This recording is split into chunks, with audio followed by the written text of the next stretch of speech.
अस्सलाम वालेकुम नाज़रीन, मोहम्मद इमरान एडवोकेट बात कर रहा हूँ। नाज़रीन, आज की वीडियो में हम बात करेंगे कि कानूनी तौर पर पाकिस्तान में बच्चा किस तरह गोद लिया जा सकता है या अडॉप्ट किया जा सकता है।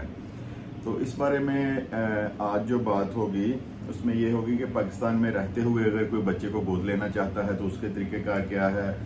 बैरून मुल्क अगर कोई बंदा है तो वो अगर उसने बच्चा गोद लेना है तो वो किस तरह बच्चा गोद ले सकता है, और खाना वल्दियत में क्या बच्चे के असल वालिदैन की जगह हम अपना नाम लिखवा सकते हैं और विरासत में उसका हिस्सा होगा कि नहीं होगा, इस बारे में बात करेंगे। एक वीडियो में ये क्लियर नहीं होगा, इंशाल्लाह 2 वीडियोस में मैं ये क्लियर करूंगा। तो नाजरीन, ये बहुत छोटी छोटी 8-10 मिनट की मालूमाती वीडियोस होती हैं। चैनल को लाजमी सब्सक्राइब किया करें, इंशाल्लाह आपकी मालूमात में इजाफा होगा।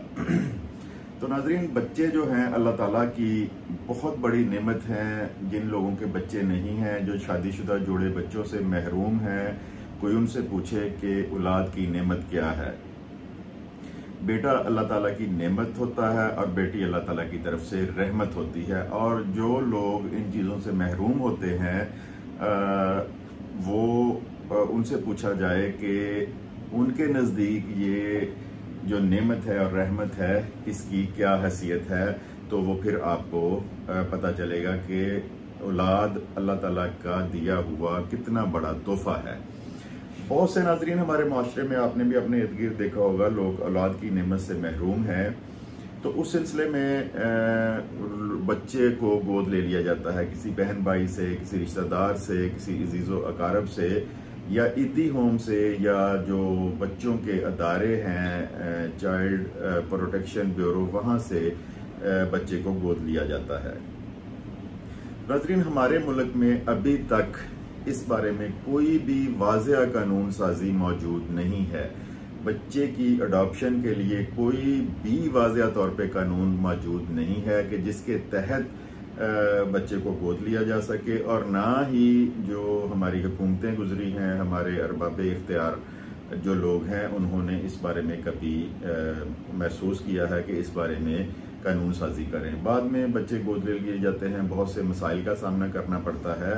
तो आज मैं आपको बताता हूं कि जिस तरह जो रवायत चल रही है या जिस तरह कानून का सहारा लिया जाता है कि बच्चे को गोद किस तरह लेते हैं। एक तो हमारे माशरे में ये है कि किसी बहन भाई से बच्चा गोद ले लिया और रिश्तेदार से बच्चा गोद ले लिया, छोटा बच्चा ले लिया या कुछ माह का ले लिया, तो उसके बारे में कोई भी कानूनी और कागजी कार्रवाई नहीं की जाती।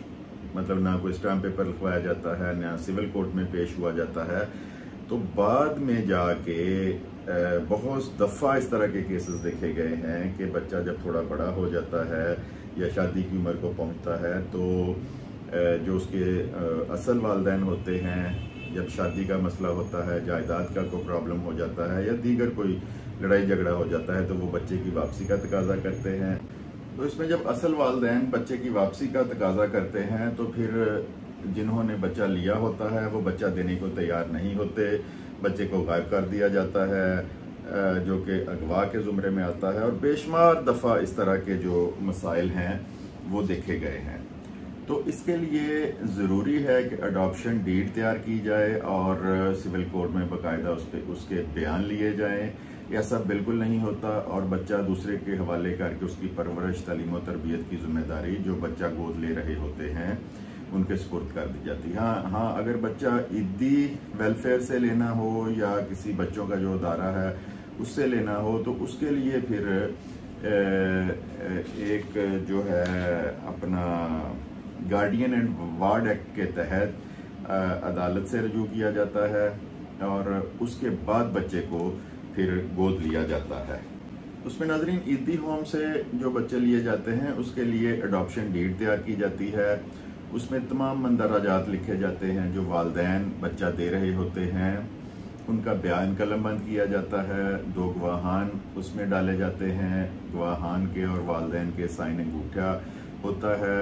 और फिर गार्डियन एंड वार्ड एक्ट के तहत सिविल कोर्ट में इनके बयान कलमबंद करवाए जाते हैं और इस तरह वहाँ से फिर जो है अदालत से डिग्री ली जाती है।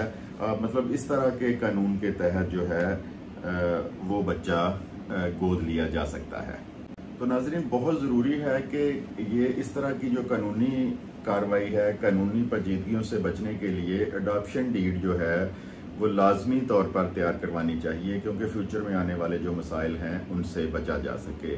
अब हम थोड़ा सा जिक्र कर लेते हैं इसमें कि बैरून मुल्क जो हमारे ओवरसीज़ हैं वो भी बहुत सारे लोग ऐसे हैं जो बच्चों की नेमत से महरूम हैं, तो उनका थोड़ा सा तरीक़ेकार जो है वो तब्दील है। उसमें एक ICA फॉर्म भरा जाता है जो कि इमिग्रेशन से रिलेटेड है।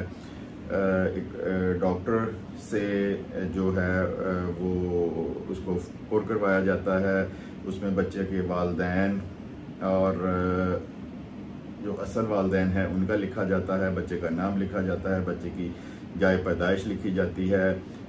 उसके बाद फिर जो जिन्होंने ये बच्चा गोद लेना होता है उनके कवायद सारे लिखे जाते हैं, और उसके तहत फिर अदालत से रजू करना पड़ता है और वहाँ से अडॉप्शन की जो डिग्री है वो ली जाती है। और उसके बाद एक जो और अजाफी स्टेप है कि उसके बाद गार्डियन सर्टिफिकेट कफालत के लिए अदालत से जारी करवाया जाता है। ये सारी चीज़ें जारी होने के बाद फिर नादरा से रजू किया जाता है।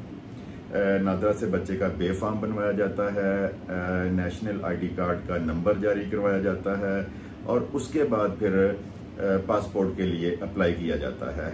तो ये सारी रिक्वायरमेंट पूरी करने के बाद, यानी इसमें भी अडॉप्शन जो है अदालत के ज़रिए वो बहुत ज़रूरी है, गार्डियन बनवाना भी ज़रूरी है, और फिर पासपोर्ट बनवा कर जो बैरून मुल्क से लोग आते हैं वो बच्चे को अपने साथ ले जा सकते हैं या बैरून मुल्क का सफ़र करवा सकते हैं।